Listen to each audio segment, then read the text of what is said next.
لہٰذا تو پھر دوبارہ یہ بات کہہ کر پھر وہ اوپر بھی فرمایا مخلصاً لہ الدین، ساری طاعت و بندگی اللہ کے لیے خالص رکھتے ہوئے عبادت کریں، اور یہ کہہ کر پھر فرمایا الا للہ الدین الخالص۔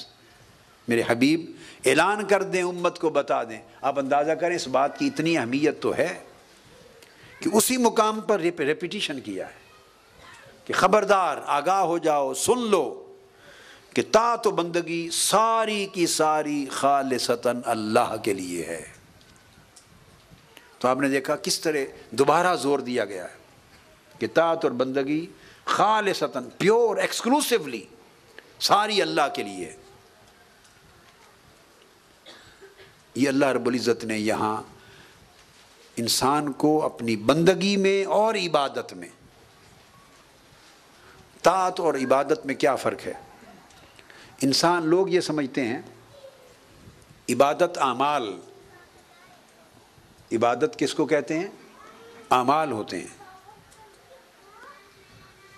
جب آپ کوئی فعل صادر کرتے ہیں، کوئی عمل صادر کرتے ہیں اللہ کی رضا کے لیے، اللہ کے امر اور حکم کی تعمیل میں، اللہ کے کمانڈمنٹ اور اس کے حکم کو ماننے میں کوئی عمل کرتے ہیں، کوئی فعل کرتے ہیں، خواہ نماز کا، خواہ روزے کا، خواہ حج کا، زکوٰۃ کا، رزق حلال کمانے کا، سچ بولنے کا، نیکی کرنے کا، احسان کرنے کا، جو بھی عمل کرتے ہیں عبادات میں سے ہو یا معاملات میں سے، کوئی عمل اور فعل اللہ کے لیے کرتے ہیں، اللہ کے حکم کے تابع ہو کر کرتے ہیں، تو اس فعل اور عمل کو عبادت کہتے ہیں، اس فعل اور عمل کو عبادت کہتے ہیں۔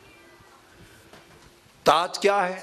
تو عبادت آپ نے دیکھا جب ہر عمل عبادت ہوا وہ جو اللہ کے حکم کی پیروی میں کیا گیا، اللہ کے حکم کی اتباع، اللہ کے حکم کی تعمیل کی نیت سے کیا گیا، اللہ کے لیے کیا گیا، اس کے حکم کے تابع ہو کر، تو ہر عمل اور فعل جب آپ نے کیا اللہ کے لیے، اللہ کے حکم کے تحت، تو وہ فعل تو عبادت ہوا۔ تو باقی اوقات بھی تو پورے دن رات میں بچ جاتے ہیں نا انسان کے، ہر وقت تو عمل نہیں نہ کرتا رہتا، باقی اوقات میں انسان کھاتا پیتا بھی ہے، اٹھتا بیٹھتا بھی ہے، سوتا اور جاگتا بھی ہے، غسل بھی کرتا ہے، ڈریس اپ بھی ہوتا ہے، دفتر بھی جاتا ہے، کاروبار بھی کرتا ہے، تجارت بھی کرتا ہے، اور باقی زندگی کے دنیاوی کام بھی ہزارہ باقی اوقات میں ہوتے ہیں، تو وہ بھی تو ہوتے ہیں۔ تو طاعت اور عبادت کا فرق کیا ہے؟ ان اعمال اور افعال کے علاوہ باقی پورا وقت جو زندگی کا گزرتا ہے دن اور رات میں، اگر اس سارے وقت کو اللہ کے نذر کر دیا، سارے وقت کو اللہ کی نذر کر دیا، یعنی اس کو اس طرح گزارا، کام وہ سارے کیے جو کرنے ہیں، جو ضروری ہیں، مگر انہیں اس نیت کے ساتھ کیے کہ جیسے اللہ نے چاہا ہے، جیسے اللہ راضی ہوتا ہے، کہ کوئی عمل حرام کے طریق پہ نہ ہو، طریق حلال سے ہو، کوئی امر نواہی جن کو منع کیا گیا، پروہیبیشنز میں سے کوئی عمل نہ ہو، بلکہ ڈیوائن کمانڈمنٹس کے مطابق ہو، ڈیوائن کمانڈمنٹس، اللہ کے احکام اور حضور علیہ السلام کی سنت کے مطابق ہو، جو عمل بھی کریں۔ اگر نیت ہر وقت کی یہ ہو کہ میں اللہ کے تابع ہوں، میرا حاکم، میرا قادر، میرے اوپر متصرف اور میرے اوپر کمانڈر، کمانڈ دینے والا اللہ ہے، میں نے جو کام بھی کرنا ہے اس کام کو اس کے ادا کرنے کا طریقہ بھی تو ہے نا، ایک موڈ بھی تو ہے نا، how to perform a certain act, mode of performing an act, جو کام بھی کرنا ہے اس کو اس طریقے سے کروں جو اللہ اور اللہ کے رسول نے حکم دیا ہے، یا جس کی اللہ اور اللہ کے رسول نے اجازت دی ہے، اس طریق سے نہ کروں جسے اللہ اور اللہ کے رسول نے منع کیا ہے، یا جس سے اللہ اور اللہ کے رسول ناراض ہوتے ہیں، اس طریقے سے کروں جس سے اللہ اور اللہ کے رسول خوش ہوتے ہیں۔ اگر ذہن میں یہ تصور قائم رکھا اور اس تصور کی حکومت ہو گئی آپ کی لائف پر، ڈومینیٹ کر گیا یہ تصور آپ کی لائف میں، ہر وقت یہ ڈومینیٹ کرتا رہا، موجود رہا، 24 گھنٹے ایگزسٹ کرتا رہا آپ کے مائنڈ میں، آہستہ آہستہ پھر وہ لاشعور میں سب کانشیس مائنڈ اور انکانشیس مائنڈ میں چلا جاتا ہے۔ آپ پھر انکانشیسلی بھی، ان انٹینشنلی اور انکانشیسلی بھی وہی کرتے ہیں جو اللہ رسول کا حکم ہوتا ہے. یعنی آپ غیر ارادی طور پر بھی پھر عادت بن جاتی ہے، پھر غلط کام نہیں کرتے. پہلے آپ ارادے سے اچھے کام کرتے ہیں، نیکی کے کام کنسنٹریشن کے ساتھ ود انٹینشن کرتے ہیں، پر کرتے کرتے عادت اتنی ڈیولپ ہو جاتی ہے کہ وہ آپ کی عادت بن جاتی ہے، ہیبٹ بن جاتی ہے، ہیبٹ. اور آپ ان انٹینشنلی، بغیر ارادے کے، بغیر کسی خیال کے، انکانشیسلی بھی کرتے ہیں، مگر وہ اسی طریقے سے کرتے ہیں کہ اللہ اور اللہ کے رسول کے حکم کے مطابق ہوتا ہے. یعنی آپ بے دھیانی میں رش میں جا رہے ہیں تو مسجد سے نکلتے ہوئے آپ کا دایاں پاؤں باہر پڑے گا ہی نہیں، اٹھے گا ہی نہیں. اتنا شعور پاؤں کو ہی ہو جاتا ہے، بے شعور ہونے کے باوجود وضو ہے. یعنی وہ عادی ہو جاتا ہے اس بات کا. مسجد میں داخل ہوں گے، ہجوم ہے، رش ہے، آپ کا دھیان ہی نہیں ہے اس طرف، مگر آپ کا پاؤں بایاں پڑے گا ہی نہیں، مسجد میں دایاں ہی اٹھے گا. میری بات آپ سمجھے نا؟ تو ایسی سچویشن آ جاتی ہے کہ آپ کو دھیان کرنے کی ضرورت نہیں ہوتی، دھیان خود بخود اللہ کا ہو جاتا ہے. تو جب زندگی بغیر خاص اعمال اور افعال کے اوقات کے بقیہ بھی سارے اوقات اللہ کی رضا کے تابع ہو جائے تو اس کو طاعت کہتے ہیں. آپ سمجھ گئے؟ تو اگر میں اس کو اور آسان کر دوں تو سمجھیں عبادت اور طاعت کا فرق. عبادت وقتی ہوتی ہے، طاعت ہمہ وقتی ہوتی ہے.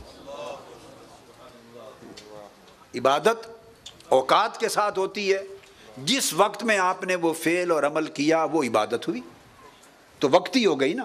جس وقت بھی کوئی فعل کیا، عمل کیا، کوئی بھی فعل جس کو عبادت کہیں گے، تو عبادت وقتی ہوئی اور طاعت ہمہ وقتی ہوئی. طاعت سے کوئی لمحہ خالی نہیں ہوتا. اب اگلی بات بتاؤں، اہل اللہ کا حال کیا ہے. جب انسان اپنی طاعت کاملاً اللہ کے ساتھ خالص کر لے تو اس کی زندگی کی ساری گھڑیاں عبادت بن جاتی. اب اس کی عبادت افعال اور اعمال تک محدود، اس کی زندگی کا ہر عمل، ہر لمحہ عبادت بن جاتا ہے، اپ گریڈ ہو جاتا ہے. جب طاعت اللہ کے لیے خالص ہو جائے ہر وقت تو اس کی زندگی کا ہر لمحہ عبادت بنتا ہے. کھانا پینا بھی عبادت بن جاتا ہے. اب وہ کھا رہا ہے، بریانی کھا رہا ہے، مرغا کھا رہا ہے، باربیکیو کھا رہا ہے، لیگ پیس کھا رہا ہے، گجریلا کھا رہا ہے. آپ کھا تو کھانا رہے ہیں، تصور کر سکتے ہیں کہ یہ کھانا کھانا بھی عبادت بن جائے. تو اللہ تبارک و تعالیٰ اتنا بلیسنگز دینے والا رب ہے. کبھی کوئی اتنا کریم سنا جو اجر و ثواب دینے میں اور عبادت قبول کرنے میں اتنا سخی ہو؟ جا آپ کے پیٹ میں رہا ہے، اپنا ذوق کر رہے ہیں، کوئی منع نہیں کیا آقا علیہ السلام نے اور اللہ نے کہ خوش ذائقہ کھانا نہ کھاؤ، مرغا نہ کھاؤ. نہ فرمایا احل لکم الطیبات، جو کھانے حلال ہیں، طیب ہیں، سب تمہارے لیے حلال کر دیے گئے. جو کھانے طیب ہیں تمہارے لیے حلال کر دیے گئے. تو جو حلال ہے وہ آپ کھا سکتے ہیں. اب جب آپ کھائیں صرف ایک نیت رکھا کریں دائماً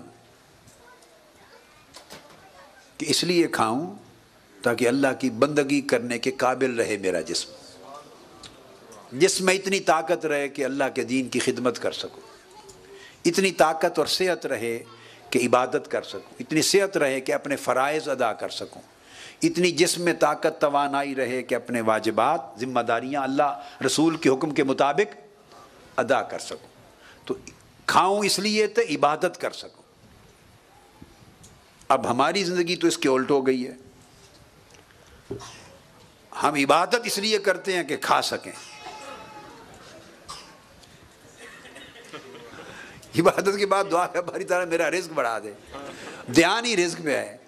بے شک دعا جائز ہے، سنت ہے، کریں. عام یہ دعا عامت الناس کو آقا نے ہر سطح کے لوگوں کو تعلیم دی ہے. دیکھو نا یہ بھی آقا کی، یہ آقا کا کرم ہے، چونکہ بڑے پیغمبر ہیں اور بڑا دین ہے، کسی ایک سطح کے طبقے کو بھی نگلیکٹ نہیں کیا۔ وہ بھی ہیں جنہیں رزق کی ضرورت ہے یا دھیان رزق کا رہتا ہے، تو آقا کی دعا میں یہ بھی ہے کہ مولا میرے رزق کو وسیع کر دے، ٹھیک ہے نا۔ وہ لوگ بھی طبقے میں ایک حال کے وہ لوگ بھی ہیں کہ جو یقین کے طلبگار ہیں، تو فرمایا دعا میں یہ حصہ بھی ہے کہ باری تعالیٰ میرے یقین زیادہ کر دے، دعا میں یہ بھی ہے میرا ایمان زیادہ کر دے، میرا ذکر زیادہ کر دے، میری اطاعت زیادہ کر دے۔ آپ نے دیکھا نا، تو جس جس سطح کا کوئی آدمی ہے، اس کی سطح ہے روحانی، اس کا سامان آقا علیہ السلام نے دے دیا ہے، مگر ہم نے وہ رزق زیادہ کر دے اس کو ساری طاعت ہی بنا لیا ہے۔ اگر اتنی نیت کر لی کہ رزق اللہ کی طاعت اور بندگی کے لیے کھائیں تو عبادت ہو گئی، اور نمبر اس طریق سے کھائیں جو آقا علیہ السلام کی سنت ہے، دائیں ہاتھ سے کھائیں۔ اب بیٹے بیٹیاں دھیان سے، یہاں کلچر ہے نارملی ویسٹرن ورلڈ میں کہ جب کھاتے ہیں تو وہ بائیں ہاتھ سے، ایک عادت ہے ان کے ہاں، تو دائیں اور بائیں کا فرق نہیں ہے، اسلام میں سنت میں ہے۔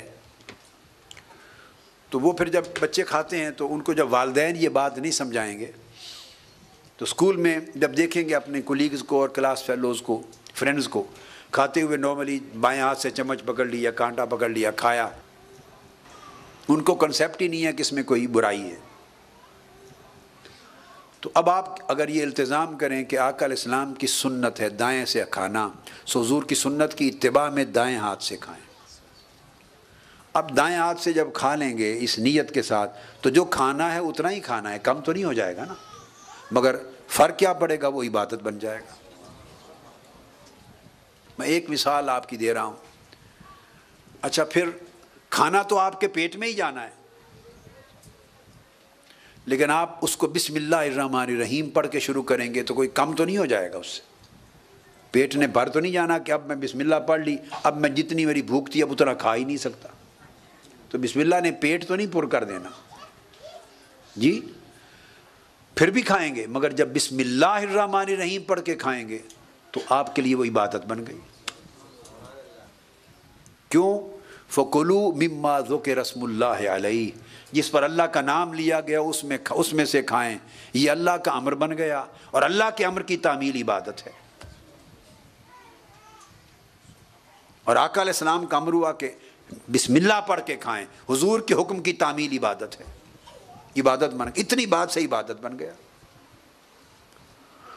اور ایسا بھی آسان ہے، کوئی ناممکن نہیں ہے کہ ہر لقمہ بسم اللہ پڑھ کے کھائیں۔ لقمہ آپ جب پلیٹ سے اٹھاتے ہیں تو بیٹے کچھ وقت تو لگتا ہی ہے نا منہ تک جانے کا، ڈائریکٹ پلیٹ سے اڑ کے تو منہ میں نہیں چلا جاتا، کچھ وقت تو لگتا ہے نا منہ میں جانے تک۔ اتنے وقت میں بسم اللہ الرحمن الرحیم بھی پڑھ سکتے ہیں۔ لقمہ لیا، اٹھا کے منہ میں ڈالنے تک آپ نے بسم اللہ الرحمن الرحیم پڑھ لی، ہر لقمہ بسم اللہ کے ساتھ کھایا گیا۔ اب وہ لقمہ نور بن گیا، ہر لقمے پر جب اللہ کا نام آ گیا وہ نور بن گیا۔ اور یہ التزام کر لیں کہ جو کھائیں وہ حلال ہو، جو کھائیں وہ حلال ہو۔ تو جب حلال کا اہتمام کر کے کھایا وہ سارا نور اور عبادت ہو گیا۔ اس پر پھر اللہ کا نام لیا، بسم اللہ پڑھی، عبادت ہو گئی، نور در نور ہو گیا۔ ہر لقمے میں پڑھی، نور در نور ہو گیا۔ دائیں ہاتھ سے کھایا، نور در نور ہو گیا۔ بیٹھ کے کھایا، یہ خیال کر کے کہ آقا علیہ السلام کی سنت بیٹھ کے کھانا ہے، عبادت در عبادت اور سنت در سنت، نور در نور۔ اب آپ کے کھانے میں کچھ بھی کمی نہیں ہوئی، میری بات سمجھے نا؟ بس اسی ایک مثال کو ہر کام پہ اپلائی کر لیں، ہر کام پر۔ جب لباس خریدیں نوجوان بیٹے بیٹیاں، لباس تو آئیڈیل ہوتا ہے نا ایک بیٹے، کسی نہ کسی کو تو آئیڈیل ہر کوئی بناتا ہے، آپ بھی بناتے ہیں۔ یہ آئیڈیل آج کے دور کے کلچر میں جو سٹارز نام نہاد ملتے ہیں، یا جو کلچر ہے، یا اس کلچر کو آئیڈیل بنا لیں، یا مدینہ پاک کو آئیڈیل بنا لیں، آقا علیہ السلام کی تعلیم کو، حضور کے ماڈل کو آئیڈیل بنا لیں۔ بس جب آئیڈیل بنا لیا تو لباس اچھا خوبصورت لباس پہننے سے قرآن مجید میں اور حدیث پاک میں بھی، اور اللہ پاک نے فرمایا کس نے حرام کیا ہے زینت کی چیزوں کو؟ اللہ پاک نے فرمایا کیا؟ قل من حرم زینت اللہ، میرے محبوب ان سے فرما دیجئے اللہ کی دی ہوئی بنائی ہوئی زینتوں کو کس نے حرام کیا ہے؟ زینت کی چیزیں اپناؤ۔ تو اب آپ کو اجازت ہوگی اچھے لباس پہنے، اللہ کا حکم آ گیا۔ اب صرف کیا کرنا ہے کہ ایسے لباس لیں جو زینت تو ہو ہی مگر جسم ننگا نہ ہو۔ صرف دو چیزیں کر لیں، جسم، بیٹیاں خریدیں تو ایسا لباس پہنیں جس میں سینہ یا کندھے یا گردن اور سینہ ننگا نہ ہو، بازو ننگے نہ ہو، یہاں تک پورے بازو، ہاف سلیو نہ ہو، نہ بازو ننگے ہوں، نہ سینہ ننگا ہو، نہ جسم کا کوئی حصہ ننگا ہو۔ ایک دوسرا تنگ نہ ہو کہ اس کے اندر عضو نظر آئیں، نظر سے مراد ٹائٹ نہ ہو کہ عضو کا جو انگ ہیں وہ بھی دکھائی دیں، کھلا ہو۔ اس کو کہتے ہیں ساتر ہو لباس، تاکہ لباس جسم کو ڈھانپ لے۔ لباس کا نام ستر ہے۔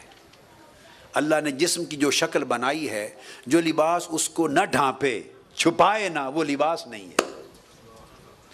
لباس کا نام ہے چھپانے والا۔ لباس عربی زبان کا لفظ ہے، اس کا معنی ہے وہ اس طرح کوئی چھپانے والی چیز جس سے مغالطہ لگ جائے۔ کیا؟ ہاں، لابس یلبس، اس سے التباس بھی، اسی سے باب افتعال سے التباس کہتے ہیں، کنفیوژن ہو جانا۔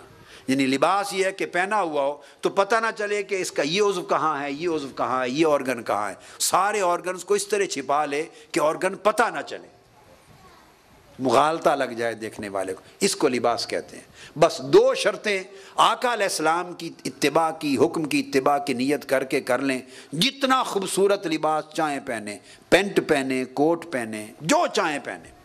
بچوں کے لیے بچیاں جو خوبصورت لباس پہننا چاہیں، ان دو چیزوں کے ساتھ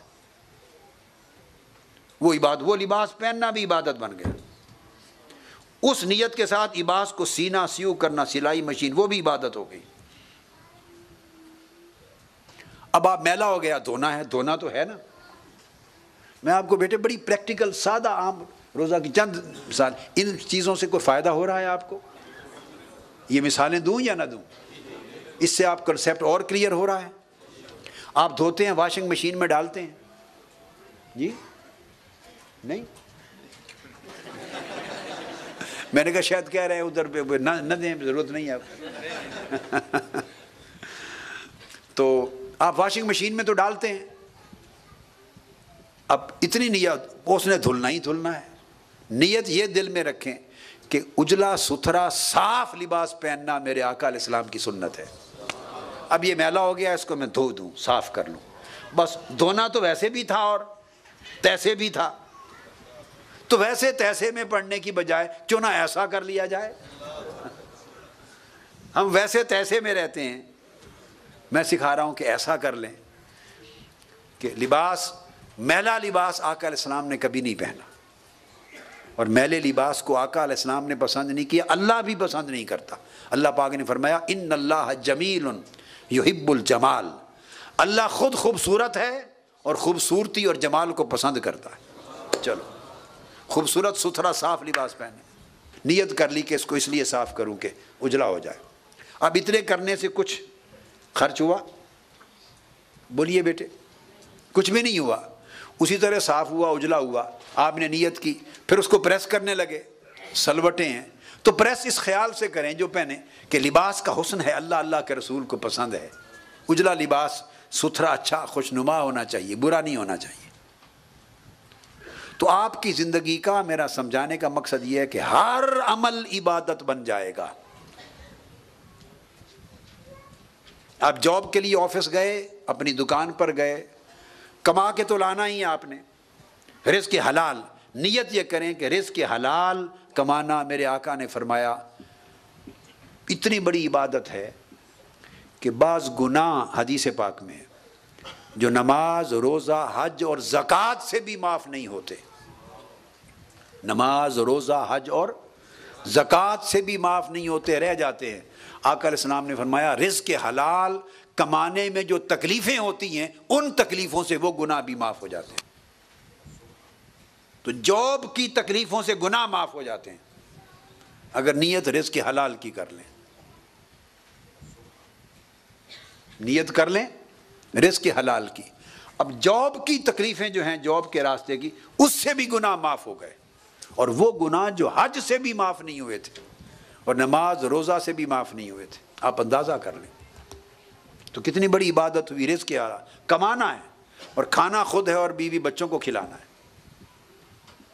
اور دیگر حاجت مندوں کو کھلانا ہے، مگر عبادت ہو گئی آپ کا عمل. اب نارویجن آفس میں آپ عمل کر رہے ہیں، جاب کر رہے ہیں، عبادت ہے. اپنی دکان پر کاروبار کر رہے ہیں، عبادت ہے. رزق حلال کمائیں، رزق حلال کی نیت کریں. تو اگر یہ سارا عمل کس طرح ہوتا ہے بیٹے، اگر آپ کی طاعت اور بندگی زندگی میں یہ کنسیپٹ آ جائے کہ میری پوری زندگی طاعت بنے، اور وہ بنتی ہے اللہ کی بندگی میں اخلاص سے. اور اگر یہ اخلاص اللہ کی بندگی میں آپ کی زندگی میں چھا جائے اور آپ کی زندگی کو ڈھانپ لے اپنے اندر، تو پوری زندگی طاعت بن جاتی ہے، عبادت بن جاتی ہے، اور ہر عمل آپ کا اجر لاتا ہے، نور پیدا کرتا ہے. یہ ہے الا للہ الدین الخالص، کہ بتا دو، سن لو لوگو، کہ ساری طاعت و بندگی اللہ کے لیے خالص ہے. اللہ کے لیے خالص کرنا. اور پھر جب آپ یہ کرتے رہتے ہیں اور مسلسل ایک عرصے تک عمل جاری رکھتے ہیں نا، تو یہ آپ کی میں نے بتایا فطرت ثانیہ یا عادت بن جاتی ہے. پھر اہتمام کے ساتھ کرنے کی بھی ضرورت نہیں رہتی، وہ راسخ ہو جاتی ہے. عادت اتنی راسخ ہو جاتی ہے کہ آپ پھر اسی کنسیپٹ میں آٹومیٹیکلی کرتے چلے جاتے ہیں. اور اس طرح ہمہ وقت ایک ریمیمبرنس رہتی ہے، اگلی بات تذکیر رہتی ہے ہر عمل میں. یہ جو استحضار نیت ہے جو میں نے آپ سے بات کی، جتنی مثالیں دیں، ان کو اخلاص میں کہتے ہیں استحضار نیت. نیت کو حاضر کرنا، نیت کو حاضر کرنا، اپنے کانشیس مائنڈ میں حاضر کرنا اللہ کی بندگی کے اخلاص کے لیے. ایک عرصے تک کرتے ہیں، استحضار نیت کرتے ہیں، رفتہ رفتہ وہ آپ کی عادت، آپ کا حال بن جاتا ہے، زندگی تابع عبادت ہو جاتی. تو زندگی پوری اس طرح بندگی بن جاتی، پوری زندگی اس طرح بندگی بن جاتی.